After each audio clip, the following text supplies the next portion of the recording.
Yeah, hi, it's Martin Burt here, and welcome to the third and final part of my video series about internet marketing mistakes.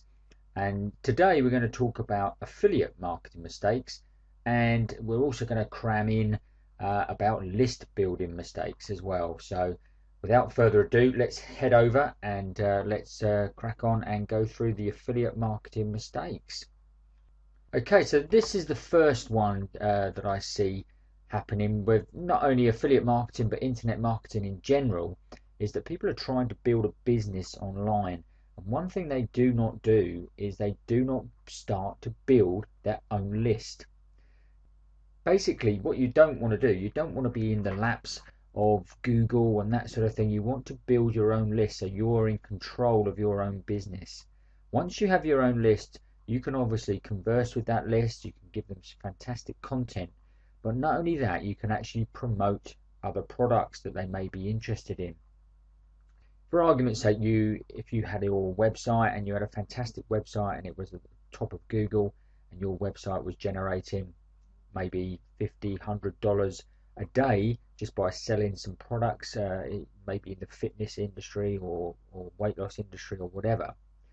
Then Google comes along and makes changes to its algorithms, and instead of you being on page one on Google, you've dropped right the way down to page 4 or 5 on Google just overnight. And instead of making your 50 to 100 or $200 a day, you're now struggling to make a $30 sale once a week or something. So your business has just fallen out straight away. Same as if you were doing banner advertising, or if you were doing PPC advertising or Facebook advertising. You know, you're putting your business in the hands of other people.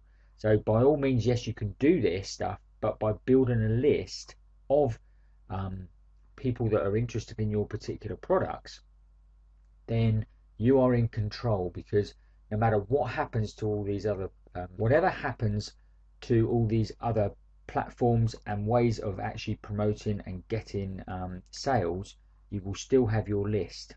Okay, so that is the one thing that I do see an awful lot, and I'm trying to obviously educate people and get them to build a list and start building their thing. So that is the main thing. Not building a list is one of the main mistakes there. Okay, and here's another one, promoting bad products. Now, basically, everything you promote, really, you want to at least have tried the product yourself, have used the product, or or maybe have managed to get hold of a free copy of the product so that you can at least try it. So often I see people just pushing out sort of standard emails promoting affiliate products, and you know straight away that these people haven't even tried the product, and most of the time, these products are not really any good anyway.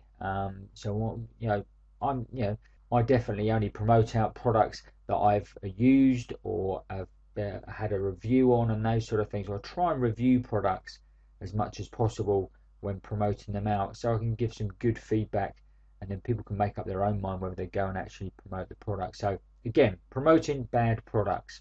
Only using ClickBank. Now, as we all know, or as most of you probably know, ClickBank is a great resource for affiliate products. But don't just use ClickBank as the resource. There are loads of other different product sources out there, such as JVZoo, and you've got the Warrior forums and Warrior Plus and all those. So go and have a look. Go and search on Google. I say there are loads of other different places. Um, there's specific affiliate sites just for health products, for argument's sake, and that sort of thing. So if you're in a particular niche, go and have a look, and I'm sure you'll find others just as good. And so again, don't use just ClickBank. And here's another one for you, not promoting recurring income products. Now, with affiliate marketing, what we all want to do, and it's not always possible, and I must admit I don't always promote recurring income products, but majority of the time I try to do that. Now this could be website hosting, or it could be autoresponders, or it could be even something like a mobile phone contract, where you're basically going to do the work once and then you're going to get paid month after month after month, or it could be year on year if it's a yearly contract or something, a one-off payment every year. So again, have a look at that, and obviously research in your particular niche and look for reoccurring income products, because like I say, you only have to sell it once and you've got a chance of getting that income, that affiliate commission every month from there on, as long as they obviously remain using the product. Okay, the next one is promoting products that don't have a back end OTO. And for those of you who are asking what OTO is, it's a one-time offer. So again, have a look at what you're promoting out with your affiliate products, do a bit of research on the product itself, and also find out what one-time offers and back-end products that the actual vendor has actually in his sales funnel. Because what you will find is, although you're promoting out one particular product, they may also be offering commissions on every other product that they do. I mean, I am associated with 2 or 3 big marketers who are able to do this. So, and I do promote out their products. And again, I get a commission on not only the one-time, not only the front end, but also the back end products further down the line. So again, have a look, do some research on that. It's always a good way to get people into a sales funnel, and then let them do the work and promote to them, of which then you will obviously get the 50% commission. So that's a very quick overview of the affiliate marketing mistakes that people make. So let's quickly go on to the list building mistakes. Okay, so here's the first one, and it's using a bad autoresponder. Now, what I mean by this is not necessarily sort of a bad infrastructure on the autoresponder or anything like that, but it all comes down to deliverability. At the end of the day, if you've got a list of 10,000 people and you want to obviously send out an email, which may be promoting a product or giving good content or whatever, at the end of the day, you want your email delivered as best you can. Now, you're always going to get a particular amount that might bounce because the customers stop using that email address or whatever. You're always going to get a percentage there. But what you don't want is sort of like 99% of them to go into a spam folder where they're never ever going to be seen. And what you can find is with some of these cheaper alternatives or even free autoresponders, that these are not white labeled by the big email companies. So therefore, most of those emails go straight into the spam folder and are probably never ever seen by your list. The ones I would probably recommend, and probably the universal sort of front runners in the industry and well known, are companies. One company called Aweber, and the other company is GetResponse, and both of these are very, very well known. I actually use Aweber myself and have no problems with that, have very good open rates and deliverability, so I'm more than happy with that. And I know GetResponse is very good too. And there are others that are coming up to speed with some of these big software. Some of the shopping, the shopping cart ones are becoming more and more popular and getting good deliverability. And things like Infusionsoft as well, which again is another big software that has autoresponder in it. So those ones is where you want to be looking for. Stay away from the cheap ones. Certainly stay away from the free ones, because what you'll find is that what a lot of people make the mistake of is thinking, oh, okay, I'm just starting out. I want to keep my costs down. I'll use the free autoresponder. And then when they've built a list of maybe 500,000 people, 2,000 people, and they suddenly say, oh, my emails aren't going through now, they're not getting delivered, and I'm now having to pay costs anyway, oh, why don't I change to one of these bigger autoresponders, these better autoresponder companies? Now, obviously, what you then come into issues with is you're not allowed to switch your list in autoresponders. They don't allow you to do that, or certainly not very easily anyway. So it does cause you an awful headache. If you're looking to do this seriously, definitely get a paid autoresponder to begin with, and certainly look at companies such as Aweber and GetResponse. And another thing that obviously is a bad thing to do is basically buying a list. So that's a list of email addresses, and then just emailing out to that list. This is nothing really sort of short of spamming, I'm afraid. And again, you don't normally get much response from those lists, if any response at all.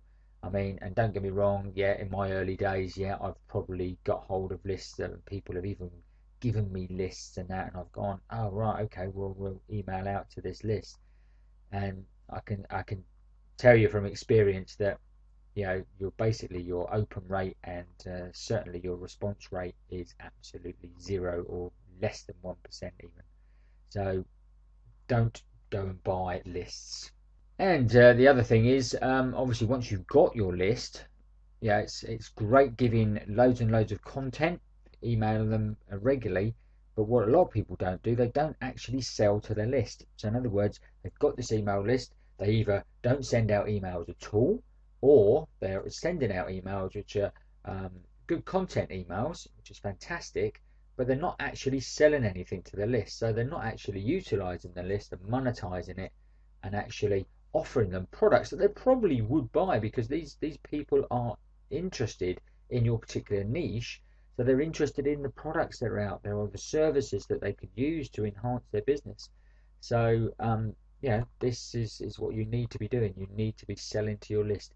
And again, alongside that is, again, not communicating with your list. So if you've got a list and you are not communicating with it, in other words, you're not sending out any emails, or you may be sending out one email every 3 months or something like that when you remember, your list is going to become very unresponsive, and a lot of people will then, when you do send out emails, then you'll probably get a high unsubscribe rate, because they'll suddenly wonder, they've probably forgotten your name, and wonder, what the hell this is, and they'll just probably think it's spam, and they'll just unregister from your list.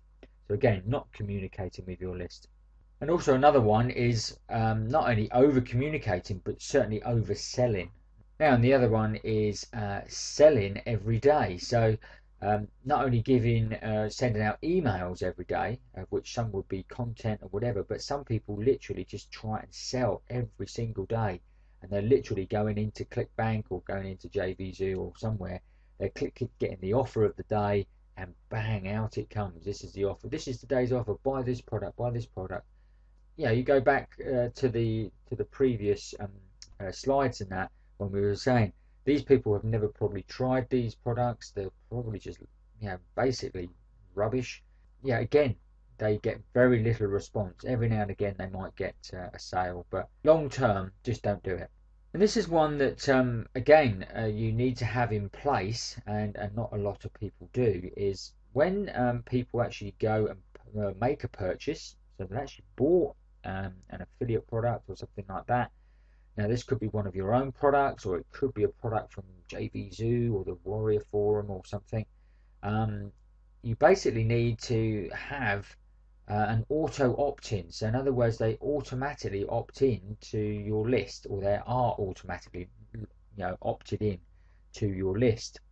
Now, with JVZoo and there's a few others, Warrior Forum, etc., this is all built in. So if you put your product, or you're selling a particular product on JVZoo or whatever, they have an option there where you can click a box and have them auto opt in once they've purchased into your list. So straight away they're into your list, and this all can be integrated.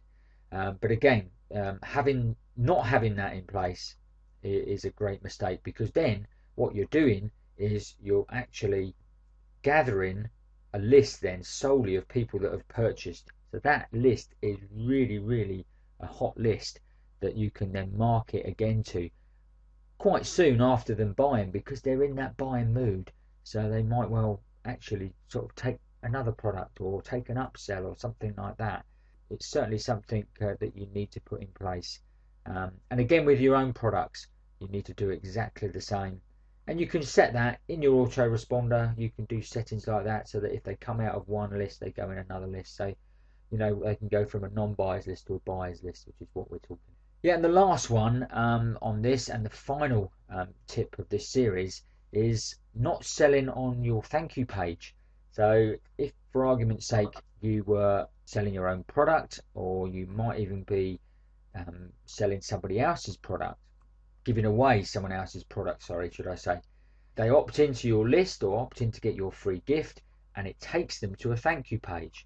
Now, as you know, we say on the autoresponder, don't set it up on the pre-set thank you page. You want to go to a custom thank you page, and on that thank you page, you do not want your download link. You want to basically say, you know, you will receive an email in the next 10 minutes with your download link. In the meantime, I've got this fantastic offer for you. And then you give them an actual offer there and then.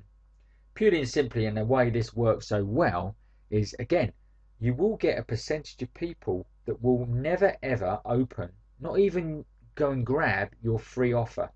They'll sign into your list and they have all good intentions of saying, right, yes, I want this free report, or I want these free videos. They sign in, and then they never ever will go and actually open the email to go and download the product. I know it's crazy, but yeah, you will get a percentage that do that. But what everybody sees, obviously, once they've logged into put their email address in and that, everybody sees the thank you page. So if you're then selling them something on the thank you page, they might well, even though they wouldn't have even been bothered to go and actually download the actual free gift, they might well go and purchase your upsell, your one-time offer. So again, that's one of the big mistakes, is obviously not selling on your thank you page. Okay guys, and that's it. That's the full series on this internet marketing mistakes to avoid. I hope you've enjoyed the series. I look forward to working with you soon. I'll speak to you again. Okay, bye for now.